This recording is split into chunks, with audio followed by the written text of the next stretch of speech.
et bienvenue dans Petites étincelles. Un mois de transition, de lâcher prise. L'automne nous rappelle qu'on doit se débarrasser de tout ce qui nous encombre, mais c'est aussi le mois de la prévention.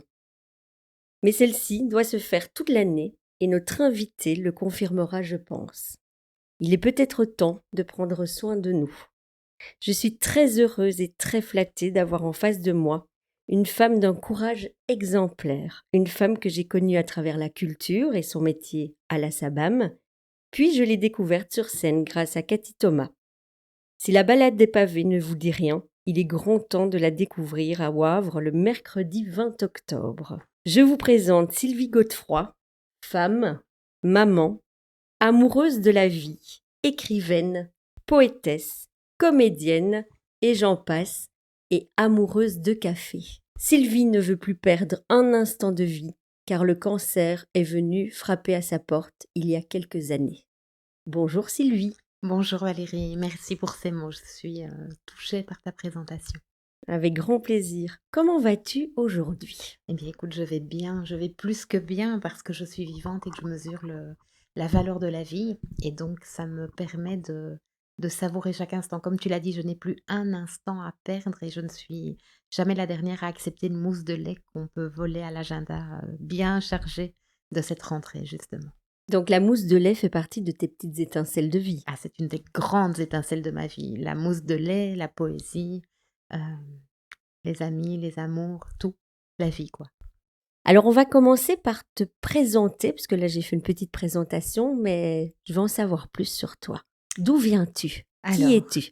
je suis une Philippevillenne de souche, donc la région de la province de Namur. Je suis née à Philippeville, enfin je suis née à Charleroi, j'ai grandi à Philippeville.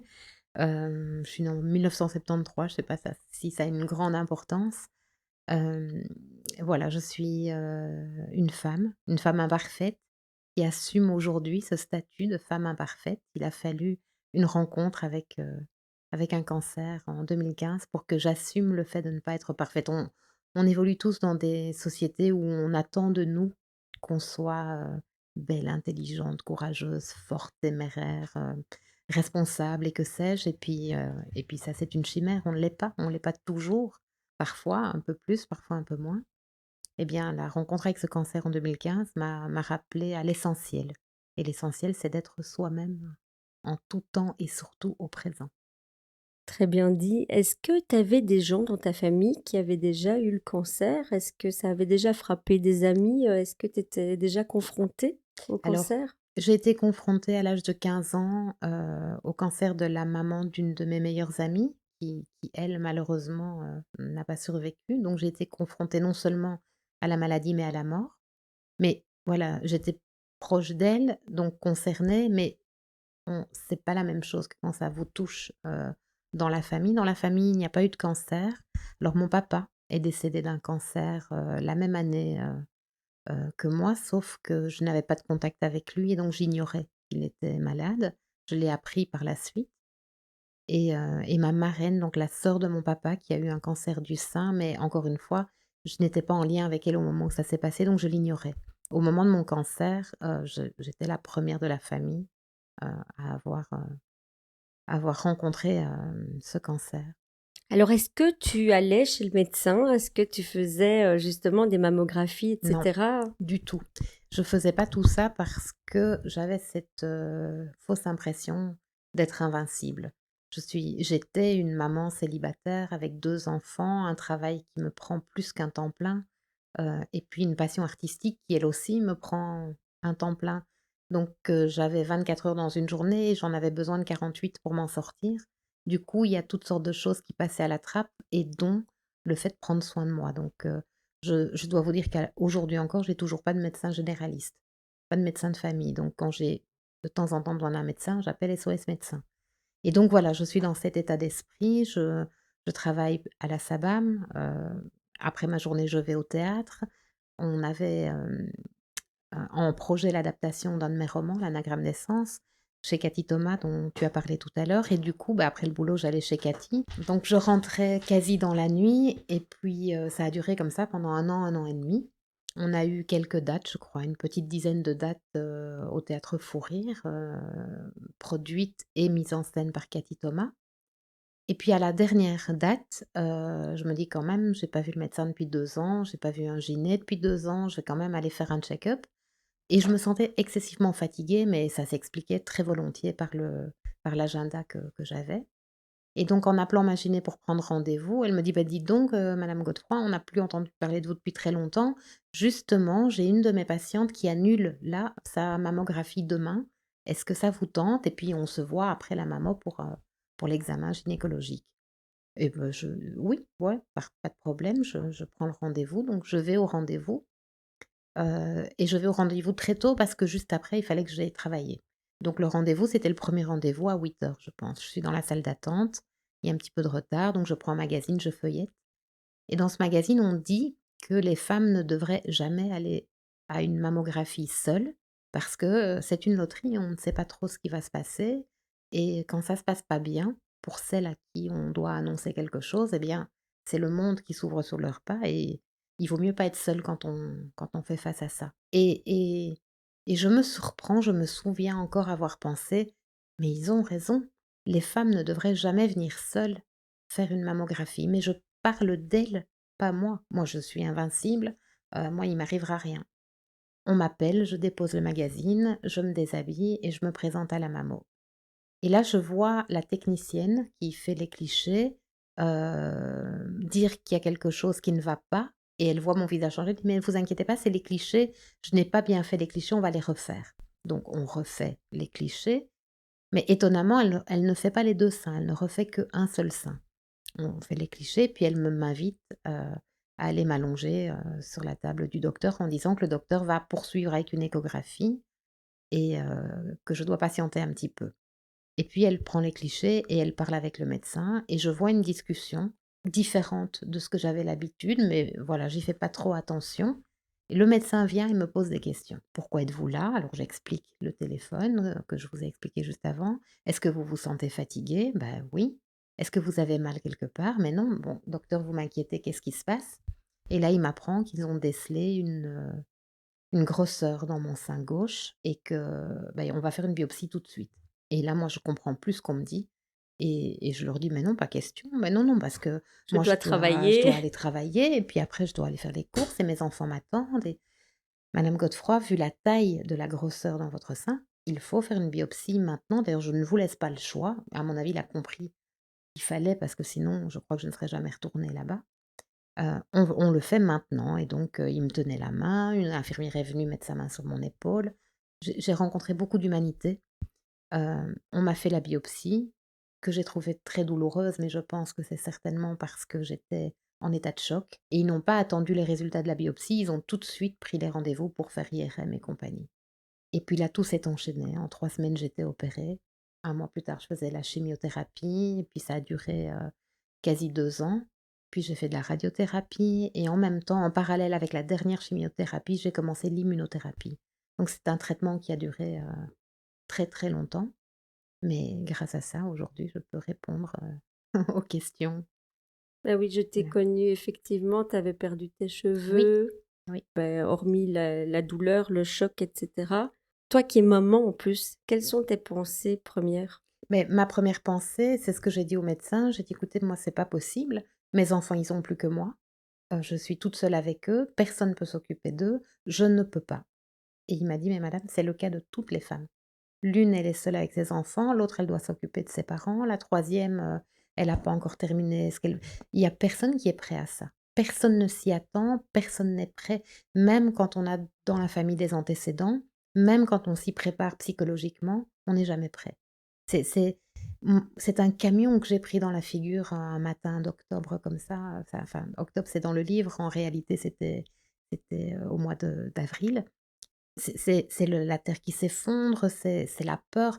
Jamais de toute ma vie, et pourtant je suis une peureuse, jamais de toute ma vie je n'ai ressenti un tel degré de peur. J'étais effondrée, paniquée, ça a été terrible, ça a été terrible. Heureusement, la vie reprend assez vite le dessus parce que après la peur vient La l'énergie du bataille combat, aussi, la oui. bataille. Alors du coup, moi, j'étais, ce que mon gyné après m'a dit, dans une situation d'urgence psychologique. C'est-à-dire que j'avais dans mon sein gauche une boule de venin, qui pouvait à tout moment produire des métastases et j'étais en panique et il fallait me l'enlever tout de suite. Il y avait on ne pouvait pas attendre, donc j'ai été opérée 3 semaines après. Je pense qu'il y avait c'était un cancer grave qui avait une prolifération de 80, donc c'était fulgurant, mais néanmoins, il y avait psychologiquement une nécessité d'opérer tout de suite. Et après, je n'ai plus arrêté d'être dans le combat. C'est-à-dire que j'allais le vendredi en chimio. Mes copines, dont Cathy Thomas qui m'a accompagnée en chimio, vous diront que j'allais en chimio en tailleur, en talons et maquillée comme si j'allais en discothèque. C'était un peu ma façon à moi de dire à ce cancer: «Tu ne mourras pas, tu ne me feras pas reculer». Je voyais d'autres dames qui venaient en tenue plus décontractée. Ça aurait été plus intelligent de ma part. Mais quelque part, en faisant ça, j'avais l'impression de lui céder du terrain. Et donc j'allais maquiller, habiller, pomponner. Et puis le samedi, dimanche, j'étais un peu dans un état second, parce que la chimio était très forte. Et le lundi, j'étais au bureau. Et ça a duré comme ça pendant toute la durée du traitement. Alors j'ai une pensée émue pour mon employeur, pour la SABAM, qui m'a vue arriver dans toutes les tailles, parce que j'ai gonflé avec tous les médicaments qu'on me donnait, j'ai perdu mes cheveux, mes cils, mes sourcils. Il y a des moments où mon crâne était tellement douloureux que je ne savais même plus porter une perruque. Donc, ils m'ont vu dans tous mes états. À aucun moment, quiconque ne m'a jamais fait la moindre réflexion. Je ne me suis jamais sentie regardée, ni jugée, ni au contraire, je me suis sentie soutenue. Et quand on a la chance d'avoir un employeur comme celui-là, je crois que ça vaut la peine de saluer et je souhaite à toutes les personnes qui rencontrent la maladie sur leur chemin d'avoir autour d'eux un entourage qui soit soutenant parce que c'est une partie énorme de la guérison. Oui, c'est vrai parce que j'avais rencontré Sarah Reski qui, elle, expliquait que son employeur l'avait pas du tout Oui, soutenue, donc oui, et c'était ça c'est d'autant dur. plus difficile. Absolument, Oui. c'est un problème en plus et pas des moindres. Parce qu'on a peur de tout, tout le temps et si en plus on a peur pour son équilibre professionnel, Heu, où trouver la force de survivre? Moi, je dois ma survie, bien sûr, à À toi? l'encadrement médical. Oui, mais pourquoi est-ce que en moi j'avais cette force? Parce qu'autour de moi, il y avait une équipe pluridisciplinaire médicale qui a été formidable. Il y avait mon employeur qui a été plus que formidable. Il y avait mes enfants et la création d'un roman. Je m'étais mise en quête, de ma vérité, de ma condition de femme agressée par la vie et j'avais besoin d'en parler et j'ai écrit ce texte en temps réel, je dirais presque minute par minute. Ben, on va en parler. D'abord, je voulais savoir comment tu l'annonces à tes enfants. Ah là là, c'était terrible. Donc d'abord j'ai appelé mon beau-frère, donc le mari de ma sœur, pour lui dire: «Je suis à l'hôpital, viens». Au ton de ma voix, il n'a pas posé de questions, il s'est jeté dans sa voiture et 10 minutes après, il était à Cavel. Il est venu me chercher, je lui ai expliqué entre, quelques sanglots et il m'a dit, «On dit rien aux enfants», parce que lui avait peur.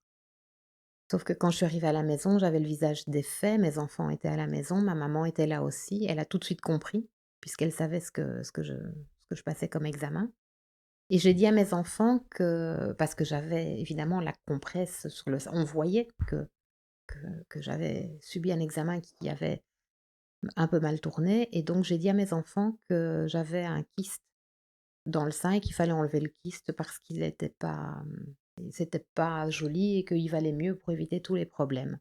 Ma fille avait 12 ans, mon fils en avait 3 de plus, il allait avoir 16 ans et ils m'ont regardée, ils m'ont dit: «Maman, à l'heure d'internet, tu sais, on peut tout à fait comprendre ce qui se passe» et en fait, c'est eux qui m'ont déchargée de cette culpabilité. Moi, je me sentais coupable d'être malade puisque je suis la maman pilier qui supporte la famille et puis tout à coup, face à mes enfants et cette confidence qui n'en était pas une, ce mensonge qui n'en était pas un, ils m'ont tout de suite recadré en disant: «Bah, maman, à l'heure des technologies, internet, tout ça, allez, laisse tomber, dis-nous la vérité» et donc là, j'ai dit: «Bah, oui, voilà, c'est probablement on attend les résultats, mais c'est probablement un cancer du sein» et mon fils a dit: «Mais maman, on en guérit très, très bien de ce cancer». Sauf que ce gamin, qui voulait être, astrophysicien depuis son plus jeune âge jusqu'au moment du cancer, aujourd'hui est en deuxième année de médecine et se destine à la médecine interne pour pouvoir, aider aux diagnostics les plus graves.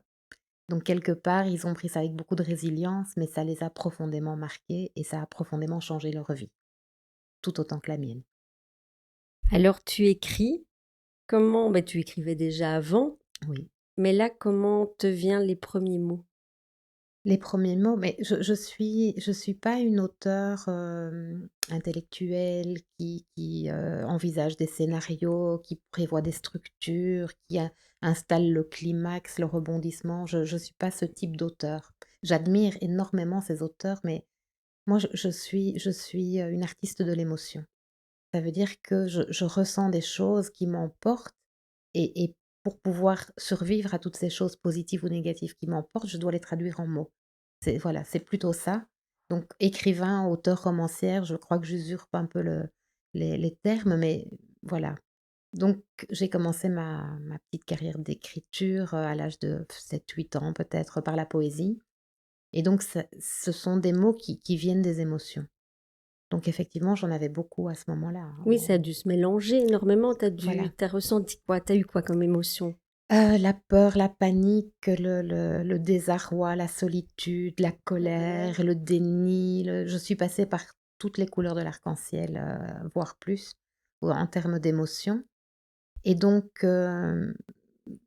quand mes enfants dormaient le soir dans la chambre et que la maison était calme, j'allumais des bougies et je me retrouvais face à moi-même et pour éviter d'être face à moi-même dans ces moments difficiles où je me détestais encore plus que d'ordinaire, j'ouvrais mon ordinateur et j'écrivais, je jetais les mots. Et en fait, j'ai installé, le 1er chapitre, c'est une femme qui doit annoncer le cancer à ses enfants qui n'y arrivent pas et qui décide pendant leur sommeil de claquer la porte de la maison et de partir à la rencontre de Bruxelles la nuit. Et pendant l'espace d'une nuit, elle va rencontrer des tas de personnages qui vont lui apporter quelque chose, qui vont la sortir de son drama, elle, pour sortir du singulier et aller vers l'universel. Parce que chaque personne rencontrée a son drame, son histoire, son échec, sa réussite, ça voilà. Et le fait de parler de ces autres personnes, ça m'a permis de creuser l'abcès qui me rongeait. Et c'est comme ça que l'histoire a commencé. Et donc il y a une partie balade dans Bruxelles, rencontre, et évidemment, j'ai pas écrit le roman sur une nuit, ça s'est étalé sur plusieurs mois.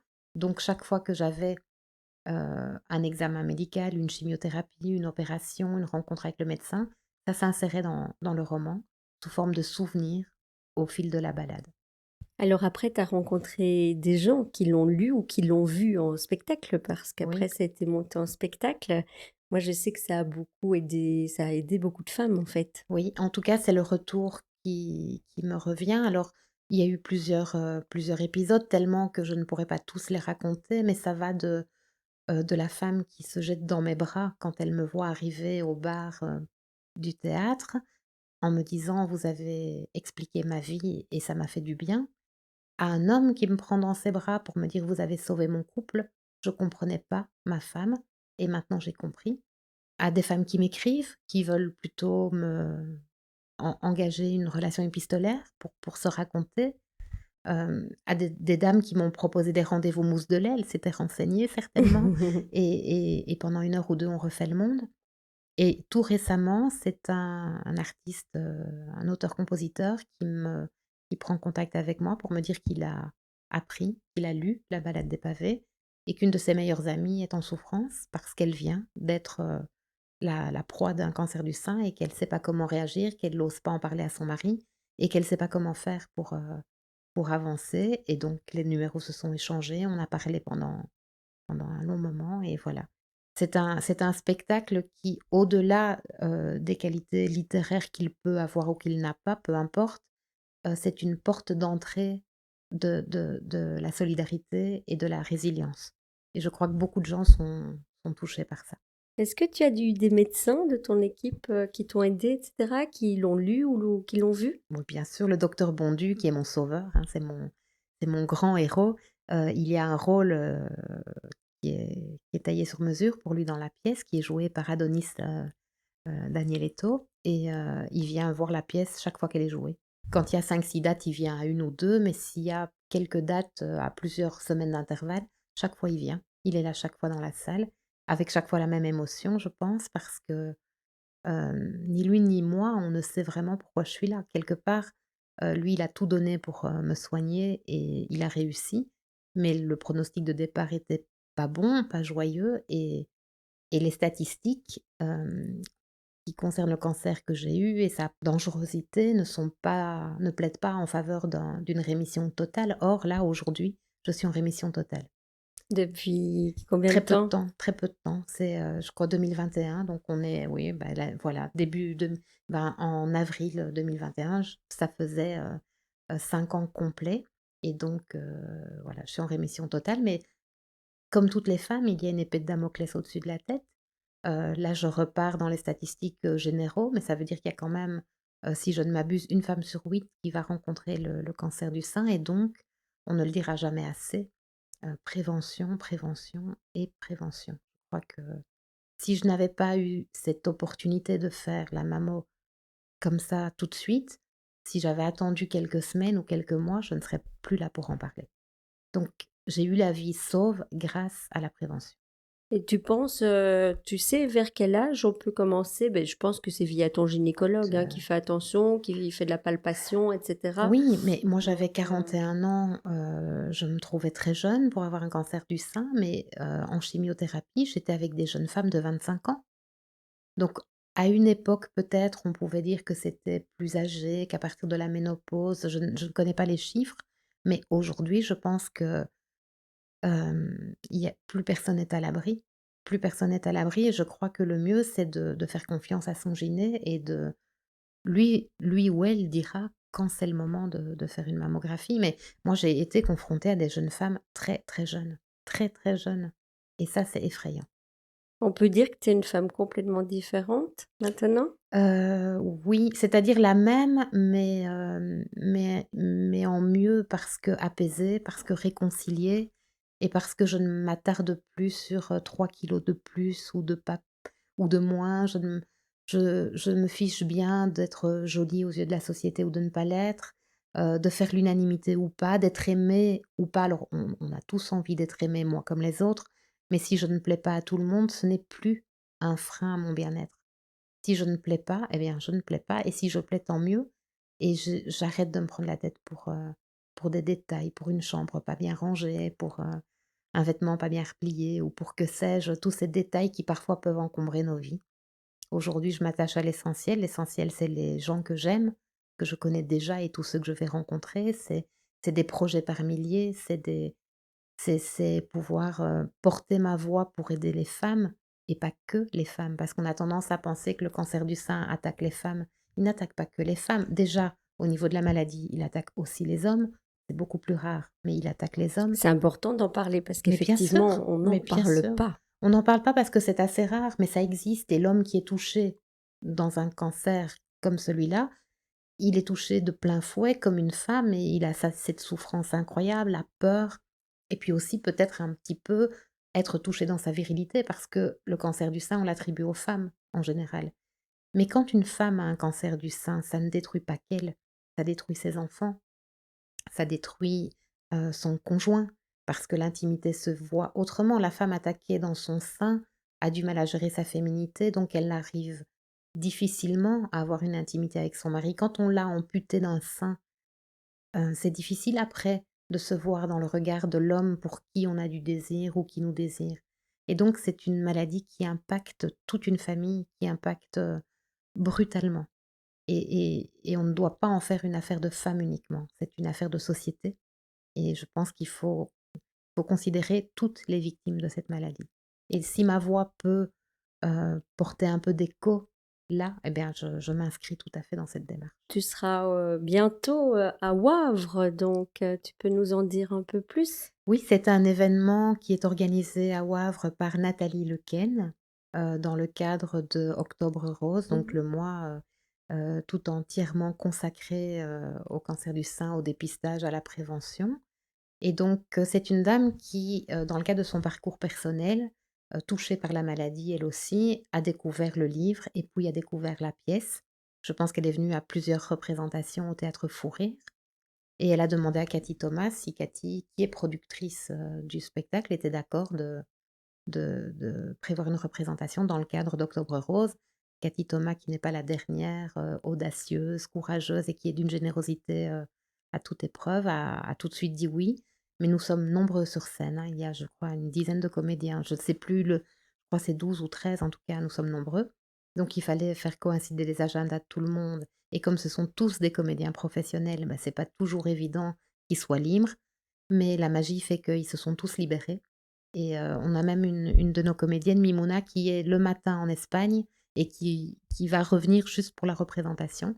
C'est dire à quel point ils sont motivés et donc voilà, la représentation aura lieu le 20 octobre, à Wavre dans le cadre d'Octobre Rose et moi j'espère de tout cœur non seulement que la pièce touche, que la pièce puisse continuer à vivre, qu'elle puisse être jouée partout où ce sera possible, mais surtout qu'après, les femmes, les hommes n'hésitent pas à prendre contact pour une mousse de lait ou pour autre chose parce que je veux me rendre disponible pour que la voix continue à porter.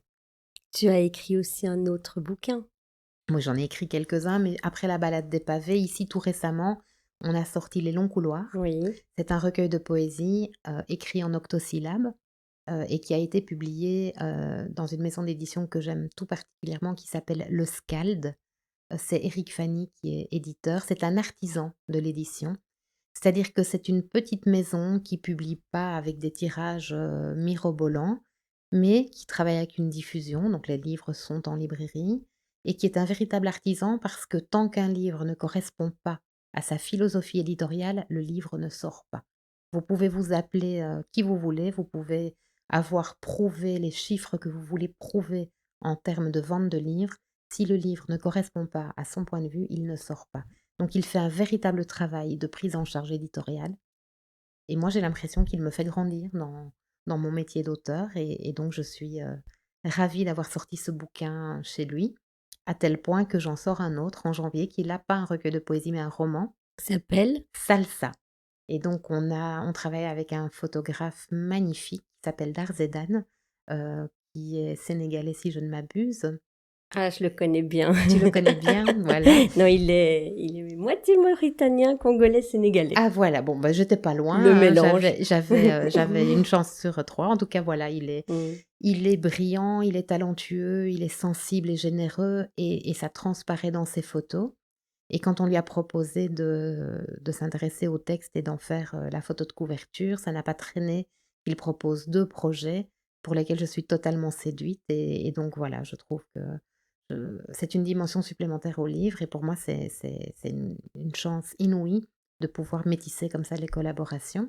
Donc ça, c'est Salsa qui sort en janvier et fin d'année 2022, on va sortir un recueil de poésie, toujours chez Éric Fanny parce que j'aime son approche du travail, sa philosophie. Il y a plus beaucoup d'éditeurs qui travaillent avec autant d'acharnement, je trouve, en tout cas dans mon expérience et donc voilà, je suis vraiment chanceuse et je pense que l'année 2022 va être riche en événements littéraires.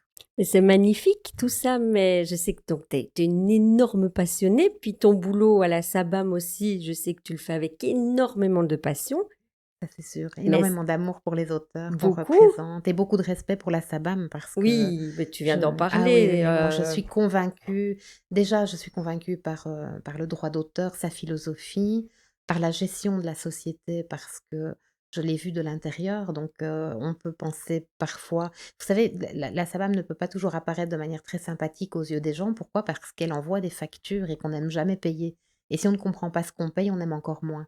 Donc forcément, tout le travail qu'elle peut faire avec efficacité, c'est quand même pas toujours bien perçu, c'est pas toujours bien compris. Mais le vivant de l'intérieur, j'ai vu la volonté du personnel, de la direction, de toujours évoluer, de se remettre en question, de vraiment d'essayer de répondre au plus près des réalités professionnelles. Donc je ne peux avoir que du respect.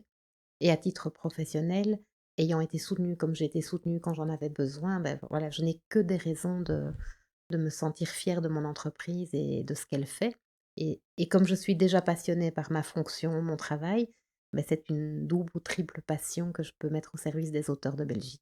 mais alors du coup, c'est beau d'être passionné comme ça, de faire plein de choses, mais est-ce que tu prends un peu plus de temps pour toi qu'avant ce cancer? Alors, j'ai envie de te dire que tout ça, c'est du temps pour moi Oui. parce qu'en 25 ans de carrière à la SABAM, finalement, j'ai pas l'impression de travailler dans le sens où je vais faire mon job pour avoir un salaire et puis je rentre à la maison. Je vais faire un job que j'adore et que si j'étais millionnaire, je continuerais à faire quand même. Donc quelque part, c'est du temps pour moi. Quand j'écris, c'est du temps pour moi parce que C'est ta j'adore, c'est passion, ma oui. passion, voilà. Quand on monte un spectacle et que je suis sur scène, parce que tu as dit comédienne tout à l'heure, mais comédienne par accident, je n'ai aucune légitimité pour me revendiquer comédienne. C'est Mmh, juste que je fais des rôles dans mes textes parce que le théâtre aime bien avoir l'auteur mais sur tu les scène. joues quand même? Voilà, je les joue, mais bon, par Mmh. rapport à tous ces talents de comédien, donc c'est vraiment comédien par accident. Mais là, c'est du temps pour moi aussi parce que j'adore ça. Quand je m'occupe de mes enfants, qui sont grands maintenant, qui eux sont contents que je ne m'occupe pas trop d'eux, c'est aussi du temps pour moi parce que je les aime. Et puis j'ai Tu un un amoureux amoureux? magnifique, voilà, j'ai un amoureux napolitain qui râle en se levant, râle la journée, râle en se couchant, râle même en dormant. Et ça met du pétillant dans ma vie, c'est le meilleur des hommes et ça aussi, c'est du temps pour moi et donc voilà, je suis une femme, heu, comblée, bien que la vie n'est pas toujours facile, il y a toujours un revers à toutes les médailles, mais dans l'ensemble, je suis une femme survivante et je peux apprécier chaque moment. Hem, pour répondre à ta question, depuis le cancer, tout ça, je l'apprécie beaucoup plus, mais voilà, je m'estime être vraiment chanceuse. Tu aurais un petit mot pour, les femmes ou les hommes qui nous écoutent, par Oui. rapport à, que ce soit de la prévention, que ce soit autre ou sur la vie? Je dirais la résilience. C'est un mot à la mode, on le sert à toutes les sauces, mais ce qu'on ne peut pas changer, il faut l'accepter. Parce que si vous ne l'acceptez pas, vous ajoutez un problème au problème. Alors, c'est facile à dire, je ne l'ai pas toujours bien vécu et au début de mon parcours contre le cancer, je n'avais pas cette capacité de résilience. Et quand j'entendais ce mot et qu'on voulait me dire qu'il y aurait un après, j'étais enragée et en colère parce que j'avais l'impression qu'on ne me comprenait pas. Mais effectivement, que ce soit un cancer, que ce soit un divorce, que ce soit la maladie de quelqu'un d'autre, que une perte d'emploi, peu importe, ce qui arrive et qu'on ne peut pas changer, pour avoir la force de traverser l'orage, il faut simplement l'accepter. Ça ne veut pas dire se soumettre, ça ne veut pas dire ça du tout. Moi, je suis loin d'être quelqu'un qui se soumet, mais je suis quelqu'un qui a attrapé ce virus de la résilience parce que c'est ce qui me permet de grandir dans la vie aujourd'hui. C'est ce qui me permet d'aller plus loin, d'aller plus haut, d'aller plus vite. C'est ce qui me permet d'être beaucoup plus sereine, beaucoup plus équilibrée. C'est un apprentissage. C'est pas du jour au lendemain, mais ça vaut la peine d'essayer. Et où peut-on te suivre?